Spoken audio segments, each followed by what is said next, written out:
শুভ দুপুর বন্ধুরা, সবাই কেমন আছো? আশা করছি সবাই খুব ভালো আছো আর আমরাও ভালো আছি। মিনাতি লাইফস্টাইল সবাইকে স্বাগত জানিয়ে শুরু করছি আজকের একটা রান্নার রেসিপি, চিকেন রেসিপি।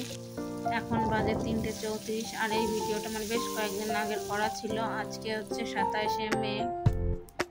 তো এখন আমি ভাজা দিচ্ছি মশলা। আমি ওদিকে করেই রেখেছি পেঁয়াজ, রসুন, আদা, জিরে, ধনে সব কিছু একসঙ্গে, শুকনো লঙ্কা, গরম মশলা সব কিছু একসঙ্গে দিয়ে মিক্স করে নিয়েছি। আর দেখতেই পেয়েছো কড়াইয়ে তেল দিয়ে ডুমো ডুমো করে আলু কেটে রেখেছিলাম, সেটাও ভেজে নিয়েছি। তারপরে দেখো সেই কড়াইয়ে দিলাম তেল দিয়ে আলু ফ্রাই করে তুলে নিয়েছি। তারপরে দেখো এখানে সেই কড়াইয়ে আবার তেল দিয়েছি। তেল দেওয়ার পর আমি মশলা সব দিয়ে লবণ হলুদ সব পরিমাণ মতন দিয়েছি। তারপরে মশলাটা খুব সুন্দরভাবে কষিয়ে নিয়েছি। আর হ্যাঁ বন্ধুরা, এখানে বলতে ভুলে গেছি, তো এখানে আমার ছিল 2 কিলো মাংস।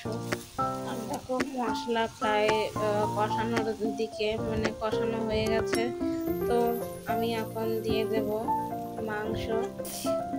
আর আমি এই মাংস ধুয়ে লেবু মাখিয়ে রেখেছিলাম। এটা যেহেতু পোলট্রি মাংস, তার জন্য একটু মাংসগুলো যাতে খেতে ভালো হয়, তো সেই জন্য। তারপরে দেখো খুব সুন্দরভাবে মশলা মাখিয়ে, আর আমি এই চিকেনটা কিন্তু একদমই ডেকে রান্না করব না, যেহেতু আমি একদম জল ছড়িয়ে নিয়েছি। খুব সুন্দরভাবে আমি এইভাবেই কষিয়ে নেব।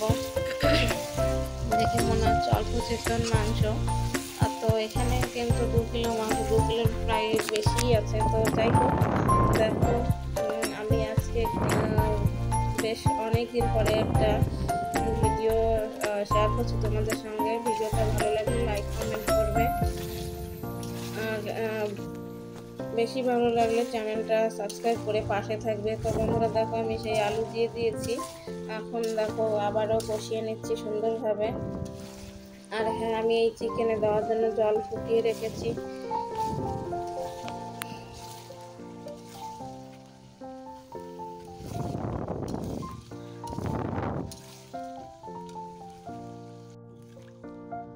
তো বন্ধুরা, এক হাতে ফোন ধরে রেসিপির ভিডিও করতে খুবই অসুবিধে হয়, তো আমি দিয়ে দিলাম সেই ফুটিয়ে রাখা গরম জল।